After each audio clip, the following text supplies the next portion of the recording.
नमस्कार दोस्तों, बहुत बहुत स्वागत है आप सभी का टीएलएम क्लास में। दोस्तों, डिस्कस करेंगे एक महत्वपूर्ण टॉपिक को जहां से प्रश्नों की बनने की संभावना लगभग 100% होती है। दोस्तों, हम बात कर रहे हैं सीटेट परीक्षा की, टेट परीक्षा की, रीट परीक्षा की। इन सभी परीक्षाओं में जो प्रश्न आए हुए हैं उन सभी परीक्षाओं को इसमें संग्रहित किया गया है, जिसे हम जानते हैं दोस्तों अधिगम की अक्षमताएं। दोस्तों, अधिगम की अक्षमताओं से प्रश्न बनने की संभावना बहुत होती है। दोस्तों, यहाँ से जो भी हमने टॉप पॉइंट्स को नोट किया है उन सभी पॉइंट्स से प्रश्नों को पूछा गया है। तो आइए दोस्तों हम देख लेते हैं अधिगम की अक्षमताओं को। दोस्तों, एक बार प्रश्न पूछा गया था कि अधिगम की अक्षमताओं को किस नाम से जाना जाता है, अन्य किस नाम से जाना जाता है। तो डायरेक्ट प्रश्न पूछा गया था। तो दोस्तों, अधिगम की अक्षमताओं को हम जानते हैं अधिगम की अशक्तता। अधिगम की अशक्तता, इसको याद रखना है दोस्तों, सीधे सीधे प्रश्न को पूछा गया था। अधिगम की अशक्तता के नाम से भी जानते हैं।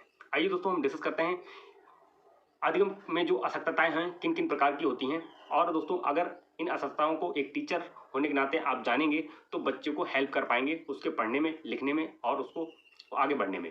तो आइए दोस्तों हम इनको समझते हैं। अधिगम की अक्षमताओं को किस किस प्रकार की अक्षमताओं का सामना करना पड़ता है बच्चे को। बात करेंगे दोस्तों पढ़ने में अक्षमता, यानी बच्चा पढ़ नहीं पा रहा है तो उसको हम क्या कहेंगे, तो उसे हम कहेंगे एलेक्सिया। एलेक्सिया या फिर इसे ही दोस्तों दूसरे नाम से जाना जाता है डिसलेक्सिया के नाम से। एलेक्सिया या फिर डिसलेक्सिया। एलेक्सिया और डिसलेक्सिया क्या होता है, बच्चे को पढ़ने में कठिनाई आती है। जैसे दोस्तों वह बाज को क्या कर लेगा, सा पढ़ेगा, बाज को सा पढ़ लेता है। इस प्रकार कई भी और भी अन्य शब्द हो सकते हैं जिनको वो उल्टा पढ़ लेता है। इसे क्या कहते हैं, पढ़ने में अक्षमता कहते हैं। आइए दोस्तों हम बात करते हैं नेक्स्ट अक्षमता की, बोलने की अक्षमता।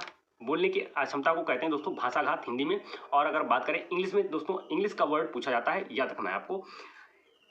बोलने की क्षमता को कहते हैं दोस्तों हम डिस्फ्रेजिया। डिस्फेजिया या फिर दोस्तों हम इसको दूसरे नाम से जानते हैं अफेजिया के नाम से। डिस्फेजिया या अफेजिया। बोलने की अक्षमता को डिस्फेजिया या फिर अफेजिया कहते हैं, यानी वह शब्दों को तोड़ मरोड़ कर बोलता है या फिर बोलने में उसे कठिनाई का अनुभव होता है।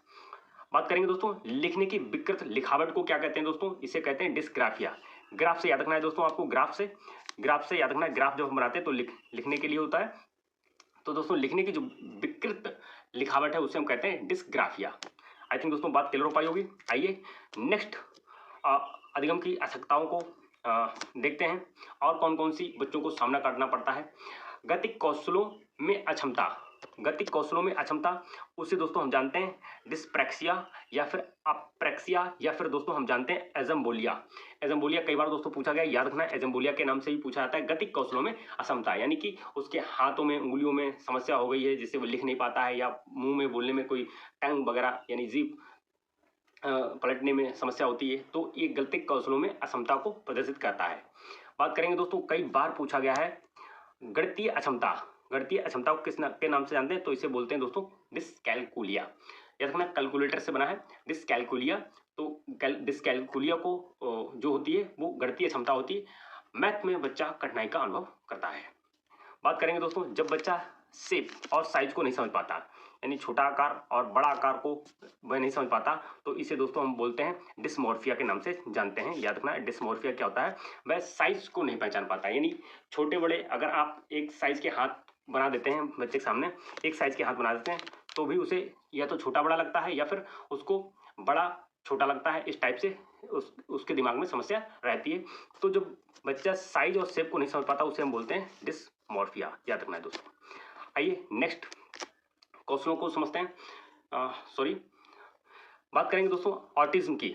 मोस्ट इंपॉर्टेंट है, याद रखना है दोस्तों।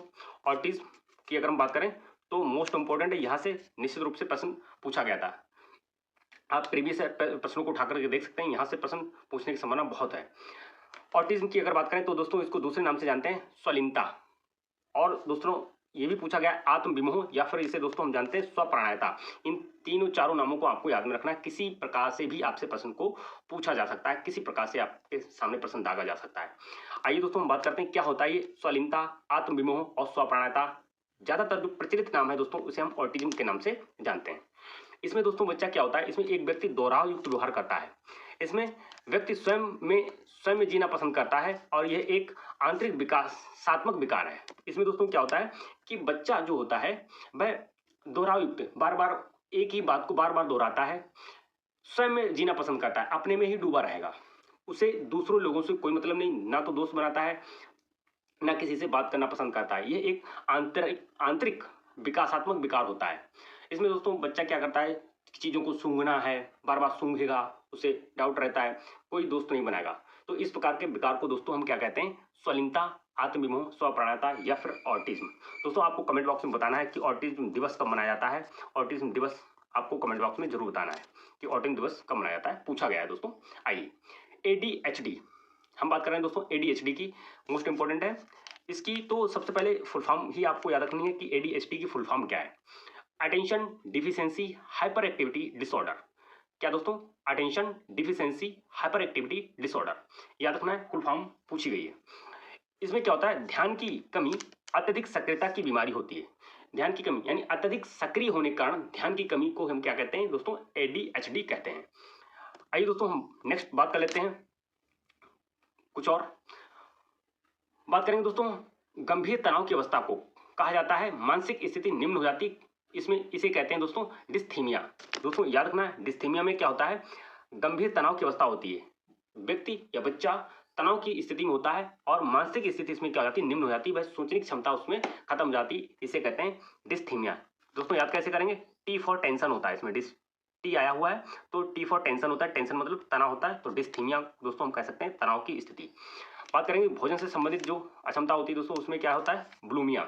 बुलिमिया दोस्तों क्या होती है, बच्चा खाता जाता है उसे पता नहीं चलता हम कितना खा गए। तो भोजन से संबंधित जो भी विकार होता है उसे हम दोस्तों बोलते हैं बुलिमिया।